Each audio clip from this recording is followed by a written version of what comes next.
Hola, ¿qué tal? Mi nombre es Lidia Monsalvo. Bienvenidos a su programa de Ciencias Jurídicas. El día de hoy nos acompaña el doctor Óscar Cruz Barney, quien nos va a platicar sobre la colegiación y el secreto profesional. No se olviden darle clic a nuestro canal y suscribirse y acompañarnos también y seguirnos por Facebook. Acompáñenos.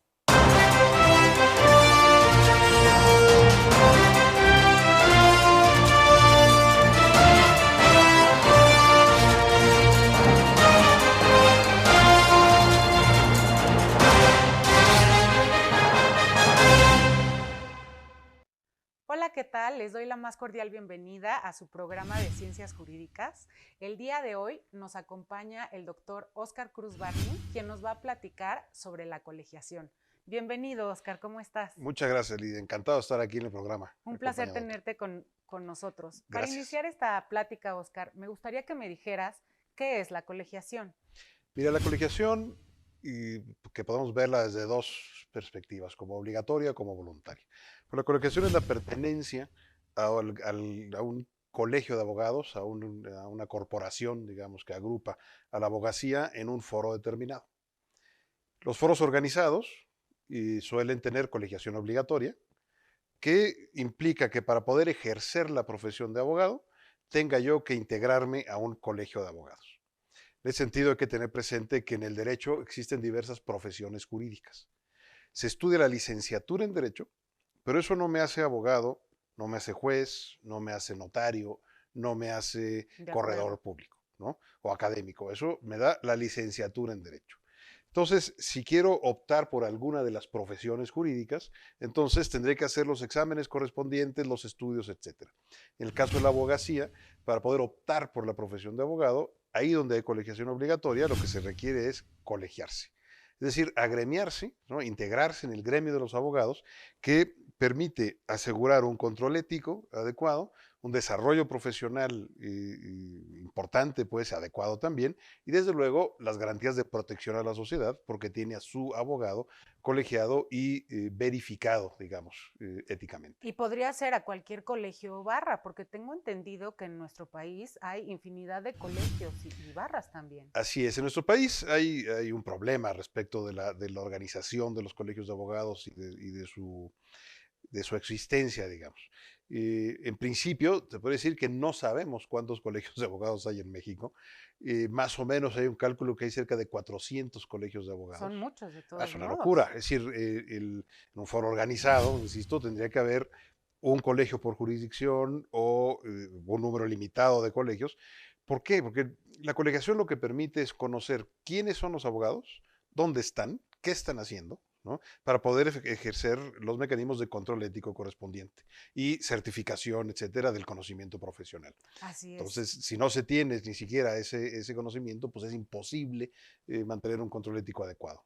Y este control tiene esta parte de los colegios, porque yo me imagino que no todos los colegios deberán tener, ahorita mencionabas una certificación, No, a lo no, mejor no se exige una actualización en la rama o en otras ramas, o la participación, por ejemplo, como tiene nuestro colegio, la participación obligatoria en la exacto. comisión de ética o en la comisión de igualdad y género, ¿no? Así es, ese es otro de los problemas de la abogacía mexicana, y es que la legislación de profesiones, que en México la legislación de profesiones es estatal, y para efectos federales se aplica la ley de profesiones del Distrito Federal, ahora Ciudad de México, y muchas de esas leyes de profesiones no exigen contar ni siquiera con un código de ética profesional para poder crear un colegio de abogados.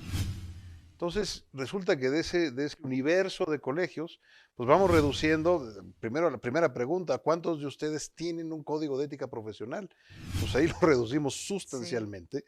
En el caso de la Ciudad de México y como colegios nacionales, pues desde luego está la Barra Mexicana, Colegio de Abogados, la NADE, ¿no? Asociación Nacional de Abogados de Empresa, y el UCI Nacional Colegio de Abogados, que todos tienen su código de ética, mecanismos de control, etcétera. La Barra es muy claro, hay que cumplir con un reglamento y una serie de normas pues, de certificación y de control ético, pero eso solo se permite en colegios adecuadamente organizados y que tengan conciencia de cuál es su papel frente a la abogacía y cuál es su papel frente a la sociedad. el marco jurídico actual no posibilita esa situación, simplemente no contempla la necesidad de certificación, no contempla la necesidad de colegiación obligatoria, desde luego, ni de control ético adecuado, ¿no? Algunas leyes de profesiones, Jalisco, por ejemplo, Chihuahua, exigen certificación. Jalisco es la ley más avanzada Sí. y se ha venido aplicando. En el caso de Chihuahua, la certificación depende de que el abogado esté colegiado, pero como no hay colegiación obligatoria, pues no me colegio, entonces no me toca certificar, Sí, ¿no? sí, Es así decir, hay un círculo sí, vicioso. hay un círculo vicioso, ¿no? Muy bien. Y este tipo de control, a la falta de colegiación obligatoria, la tiene que hacer uno mismo Pues entonces. mira, a ver, en principio en México el control ético lo tendrían que llevar los jueces. Pero a ver, el Ya, juez, en tanto no se metan con él, pues deja que los abogados hagan lo que se les dé la gana, ¿no? Es decir, y además no es conveniente que lo hagan los jueces, porque en un momento dado, el tema del control ético en manos del Estado, ¿sí? Puede convertirse en un instrumento, en un arma para acallar, para controlar el ejercicio profesional de una manera inadecuada. El control ético tiene que estar en manos de los pares necesariamente. El control ético tiene que estar en manos de los colegios de abogados, a través de sus juntas de honor, comités éticos, etcétera, como se le llame en cada colegio, que sean los que apliquen el código de ética al cual se obliga el abogado, al estar colegiado, se obliga a someterse al mismo. entonces, en tu opinión, Oscar, quienes deberían, por así decirlo, sancionar las conductas no éticas, impropias y más allá de las conductas, a lo mejor incluso la mala praxis, Uh -huh. deberían ser los colegios, no Sin las duda. autoridades. Sin duda, tienen que ser los colegios, porque es la única forma de garantizar la independencia y la libertad del abogado. Para poder ejercer la abogacía requiero de dos cosas, independencia y libertad. Independencia respecto de a quién le presto yo el servicio y respecto del Estado, Claro, yo fundamentalmente. tengo derecho a escoger a mis clientes. Así es, totalmente. Y decidir llevar un asunto de miles de millones gratuitamente, o llevar un asunto y cobrar, o no llevarlo, ¿no? Y ahí está, ahí radica esa independencia absoluta del abogado, en donde no recibe instrucciones de nadie. Y en segundo lugar, la libertad para diseñar el manejo y la conducción técnica del proceso. ¿Sí? Y precisamente los colegios de abogados se encargan de verificar que eso se lleve a cabo y de garantizarlo. Y el día en que eso no sucede, el abogado debe de poder acudir a su colegio y solicitar el amparo colegial, ¿no? Solicitar la protección del colegio frente a la autoridad o frente a elementos pues, fácticos o reales de poder. La defensa de la defensa. Justamente, que es lo que se denomina la defensa de la defensa, ¿no? Que es una de las grandes tareas de los colegios de abogados. El problema es que en México tenemos una situación en donde no existe hoy día un código de ética o unas disposiciones éticas generales aplicables a toda la abogacía y que sean de carácter obligatorio. Claro, es obligación moral, Pues ¿no? Por así cada quien decirlo. hace ahí lo que buenamente puede y lo que aprendió en su casa, etcétera. Pues Sí, eso no es serio, ¿no? Eso no, no por es adecuado. supuesto. Y cuando uno conviviendo con otras abogacías de otros foros que sí están organizados, no lo pueden creer, ¿no? Sí, como en España, ¿no? Como en Que sí hay una España, como en colegiación. Italia, como en Francia, en Alemania, en Inglaterra. Es decir, hombre, mismo en Estados Unidos. En Estados Unidos no hay colegiación obligatoria como tal, pero sí hay examen de acceso a la profesión y control ético a través de la barra correspondiente. Ok. Entonces, se puede funcionar, ¿no? Me gustaría seguir platicando de eso al corte, Oscar. Claro que sí. Vamos a un corte y regresamos.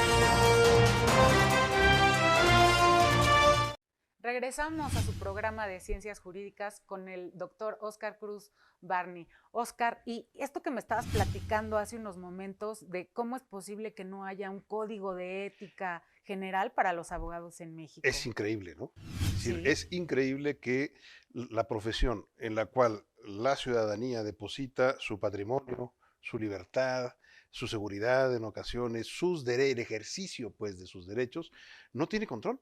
sí, su paternidad, cosas Sí, tan exacto, delicadas. ¿no? El ejercicio de la patria potestad, etcétera. Y resulta que ese señor o señora al cual va a haber un cliente para que lo defienda, pues quién sabe qué haya hecho, no hay forma de verificar cuál ha sido su conducta, no hay nada, ¿no? No hay disposiciones éticas generales, solamente existen las contenidas en los códigos de ética de algunos colegios de abogados, los que ya Como mencionamos, desde luego decíamos, lo tienen, ¿no? sí. La Barra tiene el suyo, el Ilustre, la NADE. eh, pero ¿y los demás? Pues no sabemos, ¿no? Se hizo en el año 2010 un estudio por la American Bar Association, el Rule of Law Initiative, eh, en donde se hizo una entrevista, es un poco una encuesta, ¿sí? ¿Tienen código de ética? ¿No tienen? Más del 90% de los colegios de abogados en México carecen de código de ética. Y otra cosa es que lo tengan, que lo apliquen Que lo además, por apliquen, es decir, ejemplo, eso impide la regulación de un tema muy delicado que podría ser el secreto profesional. por ejemplo, que además, y en el caso del secreto profesional, y qué bueno que lo mencionas, hay un doble problema, y es que por un lado, en la enseñanza universitaria, no se le dedica un espacio a la enseñanza de qué es el secreto profesional, cuáles son sus requisitos, hasta dónde llega, ¿no?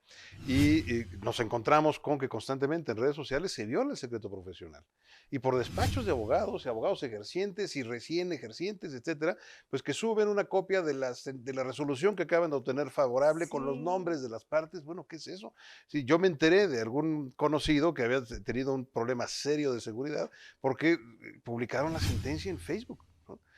Si eso no puede ser. y hasta subrayando y circulando las Sí, sí, partes, ¿no? ¿no? Y aquí y el despacho fulano de tal le atiende las 24 horas, ¿no? Si eso no puede ser. En el caso del secreto profesional, el secreto profesional es el pilar, creo yo, del ejercicio de la abogacía.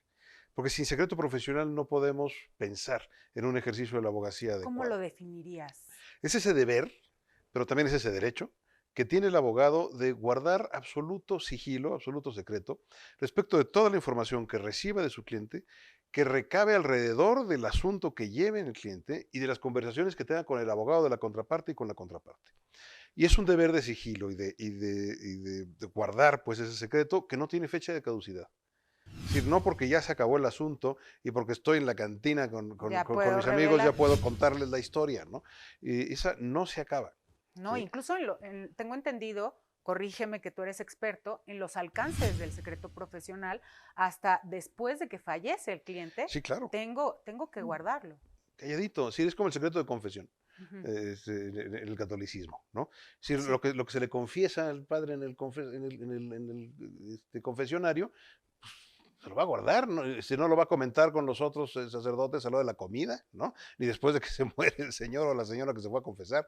Ahora, sí. imaginémonos, si no hubiera secreto profesional, ¿cómo sería posible que una señora, un señor que tiene un problema en su casa, que tiene un problema fiscal, que tiene un problema X o Y, va a tener la confianza de ir a planteárselo a la abogada o al abogado? Si el secreto profesional asegura que lo que se le diga al abogado, ¿sí? No va a significar que en un momento dado levante el teléfono y le llame a la fiscalía o le llame a servicios sociales o lo llame al SAT o a quien fuera, ¿no? Y ojo, el secreto profesional no significa que el abogado se convierta en cómplice del cliente, sino que requiere de ese conocimiento para poder estructurar una estrategia de defensa adecuada en donde se encargue de respetar los derechos procesales y los derechos sustantivos del cliente ante la autoridad, ante el Estado. Entablar ¿No? la relación profesional, que todas Así nuestras es. relaciones se basan en la confianza. Así es, entonces sin secreto profesional no podría haber confianza. Ahora, evidentemente a las autoridades que realizan investigaciones, las que sean, de carácter económico, de carácter fiscal o de carácter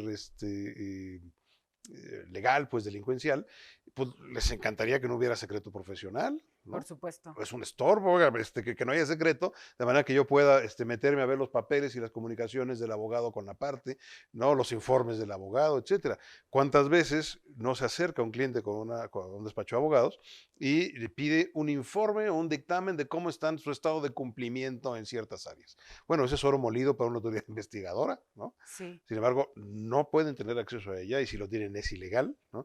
Y afortunadamente ya nuestro Poder Judicial Federal se ha manifestado en ese sentido, de que tiene que respetarse en todo momento el secreto profesional. Es un pilar fundamental de nuestra profesión y otra vez, los colegios de abogados, ¿no? Tienen la obligación de hacer respetar el secreto profesional, de sancionar a sus integrantes que no lo respeten, de defenderlos cuando hay una violación a ese secreto por parte de la autoridad, ¿no? Sí, y hay muchas dudas sobre este tema, Oscar. En alguna ocasión escuchaba en una sesión que tuvimos en la Comisión de Ética respecto de los alcances del secreto profesional, hasta dónde llega. Por ejemplo, mencionabas también hace un rato de, bueno, si estoy en un bar con un colega, pues sí, tampoco le puedo estar platicando ni ventilando los asuntos de mi cliente, pero por ejemplo, si estoy yo en un restaurante con mi cliente e intercambiamos notas, esas también, esas notas forman parte del secreto profesional. ¿Hasta dónde llega a nivel documentos? Yo te diría que el secreto profesional cubre absolutamente todo. Las notas, el intercambio de faxes, cuando había faxes, Cuando de había correos faxes, electrónicos, de los WhatsApps, las llamadas. llamadas. Es decir, al momento en que empiezo yo a hacer excepciones, ¿no? Y a violar el secreto profesional, aunque sea poquito, ¿no? Empiezo a poner en riesgo ese pilar fundamental de nuestra profesión, ¿no? Y ya ha habido casos en donde los colegios de abogados, con la Comisión Nacional de Derechos Humanos, con la Facultad de Derecho de la UNAM, con la Ibero, con la UP, con el Instituto de Investigaciones Jurídicas, hemos tenido que salir a la defensa del secreto profesional porque entidades regulatorias, ¿no? Intentan romper ese secreto señalando que no operará el secreto si se desprende que el abogado tuvo alguna participación en el asunto, etcétera. Es decir, hay muchas ganas de romper el secreto por parte de la autoridad y tenemos que defenderlo a toda costa. Y ahí el papel de los colegios de abogados. Ahora, donde no hay colegiación obligatoria, como es el caso de México, el esfuerzo es 10 veces mayor, ¿no? Porque no, Sí. no tienes a toda la abogacía, porque no tienes esa potencia que podrías tener frente al Estado, entonces tienes que hacer una serie de esfuerzos de protección del secreto, pues que de otra manera serían en principio más sencillos, ¿no? Y a falta de regulación viene la desinformación, porque estoy segura que muchos abogados rompen el secreto profesional sin intención, por desconocimiento, ¿no? Así es. Sí, de eso vamos a seguir platicando al regresar del corte. No se vayan.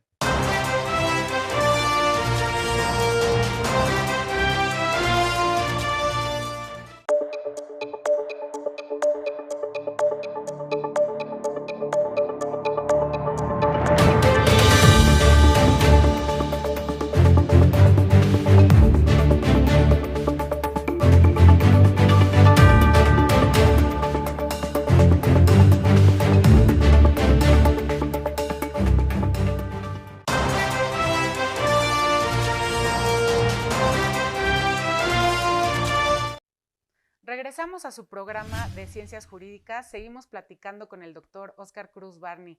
Oscar, y después de escucharte y analizar colegiación en relación con el secreto profesional, ¿qué debemos hacer? ¿Qué propones? ¿Qué hay que hacer ahora? Bueno, de entrada hay que reconocer, digamos, la enfermedad, y creo que eso es muy importante. Es decir, darnos cuenta que como se ejerce la abogacía en México y como está organizada la abogacía en México, no está bien. No es correcto, no es adecuado, deja muchos espacios pues sin atender y deja desprotegido a los clientes y desprotegida a la abogacía. ¿Sí? Una abogacía que no está organizada, como la mexicana, es una abogacía pulverizada y es una abogacía en la cual se pueden ejercer toda clase de presiones, de ataques y de censuras, etcétera, Nos pega ¿no? en el En el prestigio. prestigio y el momento en que el abogado se vuelve incómodo, pues empiezan las auditorías y empiezan las revisiones y eso no puede ser, ¿no? Entonces, ¿qué es lo que tenemos que hacer? Lo que tenemos que hacer es luchar por el restablecimiento de las condiciones, ¿sí?, que nos lleven a la colegiación obligatoria, ¿sí?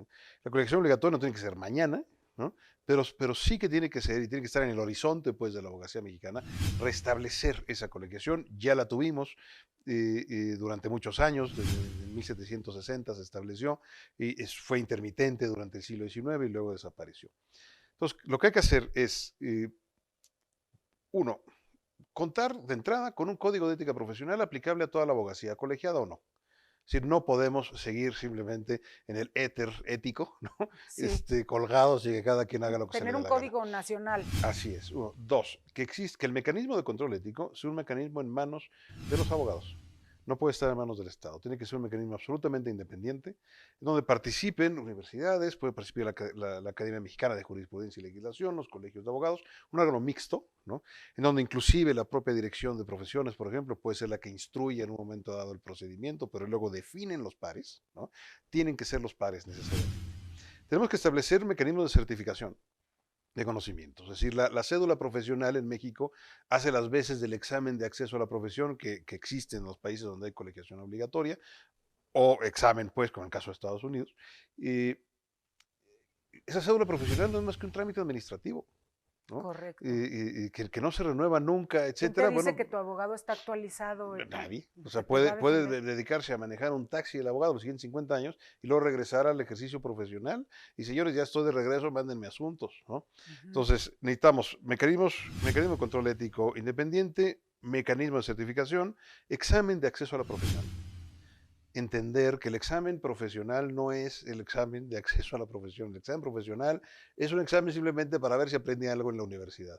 Punto. Pero ese examen profesional no me hace abogado, ni juez, ni Bien. notario, ni mucho menos. Entonces, establecer un examen de acceso a la profesión que esté en manos de los colegios de abogados en coordinación con las universidades, ¿no? Necesitamos establecer además pasantías obligatorias, ¿no? Que sean controladas, ¿no? No el pasante sirve cafés, ¿no? Y que sirve ahí un poco de Sí, ayudante, es etcétera. No, no, lamentable. a ver, un pasante en donde le voy a enseñar, ¿no? De manera que yo preparo a ese pasante para que pueda acreditar el examen de acceso a la profesión. Los despachos tienen que participar ahí e involucrarse absolutamente para que el examen de acceso haga las preguntas conducentes en términos de organización de la justicia, cuáles son los recursos, cuáles son los mecanismos de defensa, etcétera. Eso es lo que se pregunta en un examen de acceso a la profesión, ¿no? Claro, y ahorita que decías de pasantes y tú que eres un profesor muy activo en varias universidades, Oscar, ¿no crees que también deberíamos de introducir en las universidades ciertas materias que ahorita no hay en todas las O sea, universidades, como a ver, justamente de la entrada, materia de a ética ver, ética profesional? profesional. Es increíble que facultades de derecho prestigiadísimas no la tengan. No enseñan ética profesional. ¿Qué pasa? ¿No? Por eso estamos como estamos. ¿Sí? Si tenemos que entrar, pero no solamente una enseñanza vertical, sino transversal en las diferentes materias. Ok, Cuando se llevó a cabo hace algunos años ya los diálogos para la justicia cotidiana, había una mesa que era la mesa 4, donde se hizo un diagnóstico de la abogacía mexicana y invito al auditorio a que busquen la mesa 4 de los diálogos para la justicia cotidiana. Ahí está el diagnóstico y ahí está la propuesta de solución. Elaboramos ya una propuesta de ley general de abogacía. Necesitamos una ley general de abogacía que nos lleve a la colegiación obligatoria. Está el proyecto, está ya publicado. ¿Sí? Lo publicamos en un libro con el Instituto de Investigaciones Jurídicas ¿Cómo se llama el de libro la, para nuestro auditorio, Oscar? de la UNAM. Y el libro se llama El ejercicio de la abogacía en México hacia una ley general de la abogacía. Se lo pueden consultar y descargar gratuitamente en la página del Instituto de Investigaciones Perfecto. Jurídicas. Ahí está el texto del proyecto. Desde luego, mejorable, actualizable, etcétera. De hecho, el Consejo General de la Abogacía Mexicana ha estado trabajando en la revisión de ese texto. Es un texto que apoyaron los tres colegios de abogados en su momento y el Instituto de Investigaciones Jurídicas. Ahí hay una propuesta, pues, de camino. Puede Sí, ser otra, ¿no? Pero sí tenemos que llevar a nuestra abogacía a reorganizarse, a establecer mecanismos de control ético en manos de los pares, a certificarse, ¿no? Y a vincular la certificación con la ética profesional. Porque la certificación solita, ¿sí? Carece del fundamento básico de nuestra profesión, que es la ética profesional. ¿Por qué me certifico? Porque éticamente yo no puedo tomar un asunto respecto al cual no tenga conocimientos. Y por eso debe de ser la certificación, no por otra cosa. La certificación sola, pues puedo yo certificar a Al Capone, ¿verdad? Pero, sí. y sigue siendo Al Capone, ¿no? En cambio, el control ético y la dimensión ética de la abogacía es la que tiene que privar, pues, absolutamente, ¿no? La que tiene que regularnos y en su caso sancionarnos, ¿de Así acuerdo? es, así es. Y Oscar, y para concluir, ¿qué te gustaría decirle a nuestro auditorio? Pues yo lo que le diría al auditorio es que conozca a su abogacía, ¿no? Hay una ignorancia muy grande en México respecto de lo que es la abogacía, de lo que no es la abogacía. ¿no? La abogacía tiene una responsabilidad social. Tenemos una responsabilidad con nuestro entorno. Eso tiene que enseñarse en las universidades, tiene que decirlo en los colegios de abogados, que somos responsables socialmente, ¿no? Y eso implica que como una profesión privilegiada, que lo somos, que tiene ese secreto profesional que nada más tienen los médicos y los sacerdotes, ¿no? Sí. Y bueno, ese es un gran privilegio. Y nuestro otro gran privilegio es el de la colegiación. Ejerzámoslo, colégiense, participen en los colegios, ¿no? Llevemos a los colegios a la obligatoriedad, ¿no? Exijamos a los colegios que actúen adecuadamente, Y ¿no? además colégiense en un colegio En serio, un colegio que serio, tenga es decir, código de que ética. tenga código de ética, ¿no? Que esté organizado, etcétera, y que esté trabajando por la abogacía. Sí, porque trabajar por la abogacía no es dedicarse a organizar reuniones sociales y no salir de ahí, es hacer trabajo científico, hacer trabajo técnico, exigir a las autoridades, representar a la profesión, defender a la profesión, ¿no? Muchas gracias, Oscar. Fue Gracias un a ti, placer tenerte con nosotros. De verdad, encantado. este tema le podríamos sacar mucho y mucho más jugo. Así es que la puerta se queda abierta para que nos acompañes en otra ocasión. Muchas gracias. Muchísimas gracias a ti. Muchas gracias por acompañarnos. Este fue su programa de Ciencias Jurídicas. Hasta luego.